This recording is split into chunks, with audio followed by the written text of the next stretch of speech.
ಜಿಯೋ ಬೆದರಿಕೆ ಹಾಕಿದ್ದಕ್ಕೆ ಅಮೃತ ಗೌಡ ಕಣ್ಣೀರ್ ಹಾಕಿದ್ದಾರೆ. ಟಿವಿ9 ಎದುರು ಕಣ್ಣೀರಿಟ್ಟಿದ್ದಾರೆ ಪೌರಾಯುಕ್ತೆ ಅಮೃತ. ಮೊದಲು ನಾನು ಸಾಫ್ಟ್ವೇರ್ ಇಂಜಿನಿಯರ್ ಆಗಿದ್ದೆ. ದೊಡ್ಡ ಮೊತ್ತದ ಪ್ಯಾಕೇಜ್ ಅನ್ನ ಬಿಟ್ಟು ಸಿವಿಲ್ ಸೇವೆಗೆ ಅಂತ ಬಂದೆ. ತಂದೆಯ ಆಸೆಯನ್ನ ಈಡೇರಿಸೋದಕ್ಕೆ ಕೆಎಸ್ ಅಧಿಕಾರಿಯಾದೆ. ಇಲ್ಲೂ ನೋಡಿದ್ರೆ ಅಕ್ರಮ ಬ್ಯಾನರ್ ತೆರವು ಮಾಡಿದ್ದಕ್ಕೆ ನಿಂದಿಸಿದ್ದಾರೆ. ಅಶ್ಲೀಲ ಪದಗಳಿಂದ ನಿಂದಿಸಿ ಜಿಯೋ ಬೆದರಿಕೆ ಹಾಕ್ತಾ ಇದ್ದಾರೆ ಅಂತ ಟಿವಿ9 ಎದುರು ಪೌರಾಯುಕ್ತೆ ಅಮೃತ ಗೌಡ ಕಣ್ಣೀರಿಟ್ಟಿದ್ದಾರೆ. ತಂದೆಯ ಆಸೆ ಅಂತ ಬಂದೆ, ನಾನು ಅವ್ರ ಆಸೆಯನ್ನು ಈಡೇರಿಸೋದಕ್ಕಾಗಿ ಬಂದೆ, ಸೇವೆ ಮಾಡಬೇಕು ಅಂತ ಈ ಫೀಲ್ಡನ್ನು ಆಯ್ಕೆ ಮಾಡಿಕೊಂಡೆ. ದೊಡ್ಡ ಮೊತ್ತದ ಪ್ಯಾಕೇಜನ್ನು ಕೂಡ ಬಿಟ್ಬಿಟ್ಟು ಬಂದೆ ಸಿವಿಲ್ ಸೇವೆ ಮಾಡಬೇಕು ಅನ್ನೋ ಆಸೆಗೆ. ಬಟ್ ಇಲ್ಲಿ ಈ ರೀತಿಯಾಗಿ ಮಾತು ಕೇಳಬೇಕಾಯಿತು ಅಂತ ಕಣ್ಣೀರಿಟ್ಟಿದ್ದಾರೆ. ನಮ್ಮ ಪ್ರತಿನಿಧಿ ವಿಮಪ ಪಾಟೀಲ್ ಪೌರಾಯುಕ್ತೆ ಅಮೃತ ಅವರನ್ನ ಮಾತನಾಡಿಸಿದ್ದಾರೆ. ಬನ್ನಿ ನೋಡೋಣ. ಶಿಡ್ಲಘಟ್ಟ ನಗರಸಭೆ ಪೌರಾಯುಕ್ತೆ ಅಮೃತ ಜಿ ಅವರಿದ್ದಾರೆ. ಏನು ಹೇಳ್ತಾರೆ ಅಂತ ಕೇಳಿ ನೋಡ್ತೀನಿ. ಅಕ್ರಮವಾಗಿ ಬ್ಯಾನರ್ ಹಾಕಿದ್ರು, ನಿಮ್ಮ ಸಿಬ್ಬಂದಿ ಇರ್ಬೋದು, ನೀವು ಅದನ್ನು ತೆರವುಗೊಳಿಸಿದ್ದೀರಿ. ಅದಕ್ಕೆ ಅವ್ರು ನಿಮಗೆ ಕರೆ ಮಾಡಿ ಏನು ಮಾತಾಡಿದರು? ಅವ್ರು ನಮಗೆ ಕಾಲ್ ಮಾಡಿ ಕೇಳಿದ್ರು, ನೀವು ಯಾಕೆ ಬಿಚ್ಚಿಸಿದ್ರಿ ಅಂತ ಕೇಳಿದ್ರು. ನಾವು ಹೇಳಿದ್ವಿ, ಸರ್ ನಾವು ಬಿಚ್ಚಿಲ್ಲ, ಅದನ್ನು ನಾವು ಅದನ್ನು ಬಿಚ್ಚಿಲ್ಲ, ಅದು ಅರ್ಧ ಬಿದ್ದೋಗಿದ್ದರಿಂದ ನಾವು ಅದನ್ನು ತೆಗೆದುಬಿಟ್ಟು ಆಫೀಸಲ್ಲಿ ಇಟ್ಟಿದ್ದೀವಿ. ನಿಮ್ಮ ಎಕ್ಸ್ ಕೌನ್ಸಿಲರ್ಸ್ಗಳಿಗೂ ನಾವು ಅದನ್ನು ಇನ್ಫಾರ್ಮ್ ಮಾಡಿದ್ದೀನಿ. ಇಮಿಡಿಯೇಟ್ ನಾನು ಅಲ್ಲೇ ಇನ್ಫಾರ್ಮ್ ಮಾಡಿದೆ. ಇವ್ರು ನನಗೆ ಇನ್ಫಾರ್ಮ್ ಮಾಡಿದ್ರು, ನಮ್ಮ ಹೆಲ್ತ್ ಇನ್ಸ್ಪೆಕ್ಟರ್ಸ್, ಮೇಡಮ್ ಹಿಂಗೆ ತೆಗೆದಿಟ್ಟಿದ್ದೀವಿ ಅಂದಿದ ತಕ್ಷಣ ಅವ್ರಿಗೆ ನಾನು ಇನ್ಫಾರ್ಮ್ ಮಾಡ್ತೀನಿ ಅಂತ ನಮ್ಮ ಹೆಲ್ತ್ ಇನ್ಸ್ಪೆಕ್ಟರ್ ಕೂಡ ಅವ್ರಿಗೊಬ್ಬರು ಎಕ್ಸ್ ಕೌನ್ಸಿಲರ್ಗೂ ಕಾಲ್ ಮಾಡಿದ್ರಂತೆ. ನಾನು ಕೂಡ ಮಾಡಿದ್ದೀನಿ, ಇಬ್ರಿಗೆ ಕಾಲ್ ಮಾಡಿ ನಾನು ಹೇಳಿದೆ, ಹಿಂಗೆ ಇದನ್ನು ಅರ್ಧ ಬಿದ್ದೋಗಿತ್ತು, ತೆಗೆದಿಟ್ಟಿದ್ದೀವಿ ಸರ್, ಪಕ್ಕದಲ್ಲಿ ಕಟ್ಕೊಳ್ಳಿ, ಅಲ್ಲೇ ಕಟ್ಟಕ್ಕೆ ಹೇಳಿ ಸರ್ ಪಕ್ಕದಲ್ಲಿ ಅಂತ ನಾನು ಹೇಳಿದ್ದೆ. ಈಗ ನಾವು ಆಡಿಯೋಗಳಲ್ಲಿ ಕೇಳ್ತೀವಿ, ತುಂಬ ಅಸಂವಿಧಾನಿಕವಾಗಿ ಯಾರು ಬಳಸಬಾರದ ಪದಗಳನ್ನು ಬಳಸಿದ್ದಾರೆ.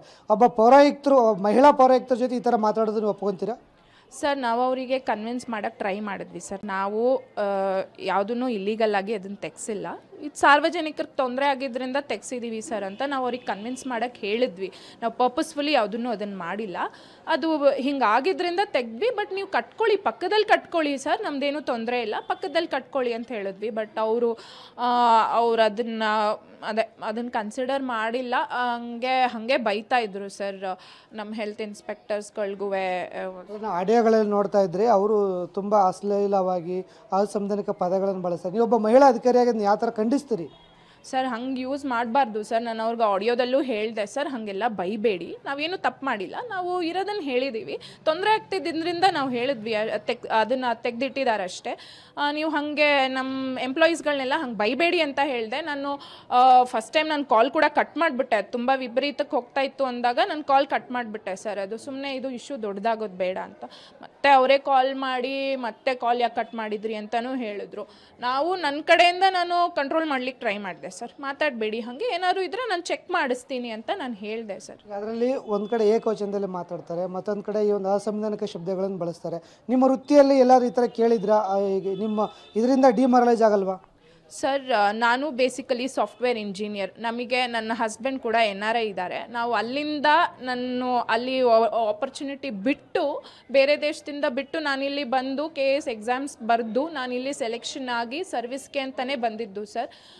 ನಾನು ಒಳ್ಳೆ ಒಂದು ಪ್ಯಾಕೇಜ್ ಬಿಟ್ಟು ಜನಸೇವೆಗೆ ಅಂತ ನನ್ನ ತಂದೆ ಆಸೆ ಇದ್ದಿದ್ದರಿಂದ ನಾನು ಇಲ್ಲಿ ಬಂದು ಮಾಡಿದೆ. ನಂದು 5 ವರ್ಷ ಸರ್ವಿಸಲ್ಲಿ ಯಾರೂ ಈ ಥರ ಯಾವತ್ತೂ ಮಾತಾಡಿಲ್ಲ ಸರ್.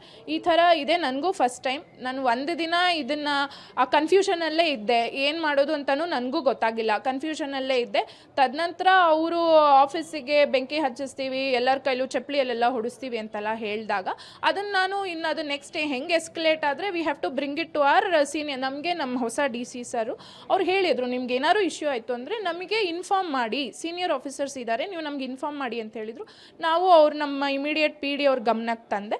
ಆಮೇಲೆ ಅವರು ನಮ್ಮ PD ಅವರು ಸರ್ ಗಮನಕ್ಕೆ ತಂದಿದ್ದರು ಸರ್. ಇದು ಒಟ್ಟಿನಲ್ಲಿ ಒಬ್ಬ ಪೌರಾಯುಕ್ತರು ಅಕ್ರಮವಾಗಿ ಏನೊಂದು ಬ್ಯಾನರ್ಗಳನ್ನು ಕಟ್ಟಿದ್ರು, ಆ ಬ್ಯಾನರ್ಗಳನ್ನು ತೆರವುಗೊಳಿಸುವ ವಿಚಾರಕ್ಕೆ ಕಾಂಗ್ರೆಸ್ ಮುಖಂಡನವರೊಬ್ಬ ಈ ರೀತಿಯಾಗಿ ಮಾತನಾಡಿದ್ದು ಇಡೀ ಶಿಡ್ಲಘಟ್ಟದಲ್ಲಿ ಒಂಥರ ಸಂಚಲನಕ್ಕೆ ಕಾರಣವಾಗಿದೆ. ಮತ್ತು ಶಿಡ್ಲಘಟ್ಟದ ನಗರಸಭೆಯ ಸಿಬ್ಬಂದಿ ಅಧಿಕಾರಿಗಳು ತುಂಬ ಬೇಸರ ವ್ಯಕ್ತಪಡಿಸಿದ್ದು ಆ ಒಂದು ರಾಜಕಾರಣಿಯ ಮೇಲೆ ಕ್ರಮ ಕೈಗೊಳ್ಳಬೇಕು ಅಂತ ಒತ್ತಾಯಿಸಿದ್ದಾರೆ. ಕ್ಯಾಮರಾಮನ್ ಸುಧಾಕರ್ ಜೊತೆ ಭೀಮಪ್ಪ ಪಾಟೀಲ್, TV9 ಚಿಕ್ಕಬಳ್ಳಾಪುರ.